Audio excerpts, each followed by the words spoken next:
వానలు రప్పించడం మనం చేతి పని కాదు. చేస్తాను.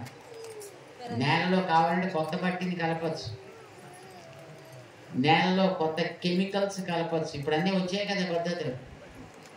ఏ నెలలోనైనా ఏ పంట అయినా పండించడానికి వీలయ్యేట్టుగా రకరకాల రసాయనాలు వచ్చేసాయి.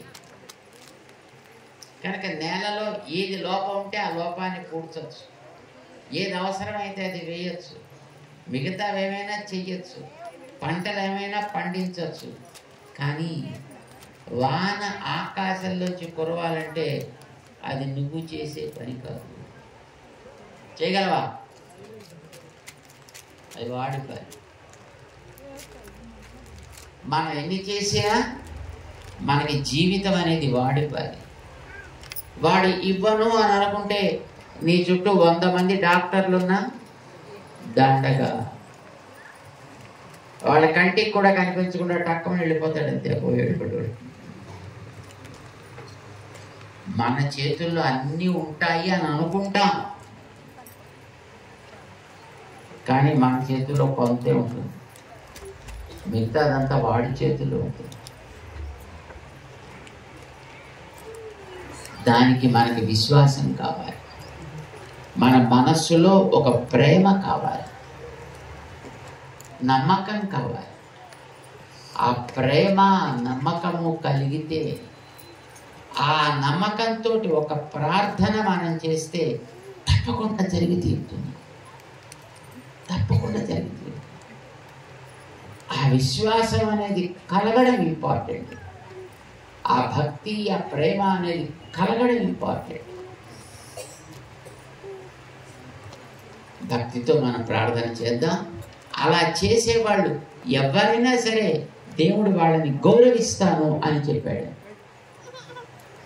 దీన్నే మన రామానుజాచార్యుల వారు అంగీకరించి దాన్నే ఒక సిద్ధాంతం కింద చేశారు. అక్కడ రామానుజుల వారిని ఏమంటాం మనం? వారికి ఒక పేరు ఉంది, తెలుసునా మీకు? ఏమిటది? సమతామూర్తి, ఈక్వాలిటీ చెప్పేటటువంటి ఒక మూర్తి ఆయన. ఎందుకు చెప్పాడు ఆయన? ఆయన చేసిన పని ఇదే. నువ్వు కులం ఏదైనా కావచ్చు, నీ జాతి ఏదైనా కావచ్చు, నీకు దైవం మీద పరిపూర్ణమైన విశ్వాసం ఉండి ప్రేమ నిండి ఉంటే నిన్ను నేను గౌరవిస్తా. అది నీలో లేదు, నువ్వు ఎంత గొప్పవాడివైతే నాకెందుకు, నీకు 4 వేదాలు వస్తే నాకెందుకు, నువ్వు పైనుంచి కిందకి కింద నుంచి పైకి మొత్తం పుస్తకాలని తిరిగేసినవాడు అయితే నాకెందుకు. మనిషికి ఉండాల్సింది భగవద్ విశ్వాసం అనేటటువంటి మూల సూత్రం. ఇది ఉండాలండి మనందరికీ. నీ శరీరం ఎంత లావు ఉంటూ పొడుగు బాగుండా మంచి రంగు ఉన్నా లోపల ప్రాణం లేదనుకోండి, ఏం చేస్తా? దాన్ని కాలవెక్కడానికి తప్ప ఇంకా దేనికి పనికిరాదు. కానీ ఆ లోపల ఉండాల్సింది ఉంటే శరీరం 100 ఏళ్ళైనా 125 ఏళ్ళైనా ముసలిదైనా యువకమైనా దాన్ని మనం జాగ్రత్తగా పెట్టుకుంటాం. ఏది ప్రధానం? లోపల ఉండే ప్రాణం. అట్లానే మన బాబు కూడా ప్రాణమైనది గుడి, మందిరం. దాన్ని మనం చక్కగా జాగ్రత్తగా చూసుకోవాలి, రక్షించుకోవాలి, దానికి సేవ చేసుకోగలగాలి. ఇవన్నీ మనకి చేయాలి. ఆయన యొక్క దయ కావాలి. రామ భక్తుడైనటువంటి ఆంజనేయ స్వామి వారి యొక్క కరుణ కావాలి మనకి. మనందరికీ అట్లాంటి ఒక మంచి మానవత్వాన్ని నేర్పడం రాముడు చేస్తే, అలాంటి మానవత్వం కలిగినటువంటి వ్యక్తి దగ్గర ఎంత వినయంతో మనం ఉండాలి అనేది నేర్పిన మహనీయుడు మనకి ఆంజనేయ స్వామి, హనుమంతుడు. మీ ఊళ్ళో వాళ్ళిద్దరు వచ్చి ఉన్నారు.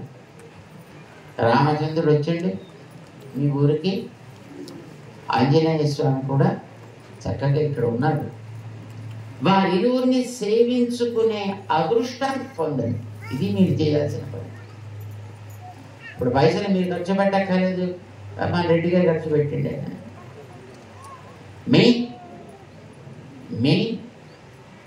ఇప్పుడు పిల్లి మెడలో ఎవడో గంట కట్టాలంటే ఎవడో ఒకడు ఉండాలి కదా, అందరు గంట కట్టడానికి.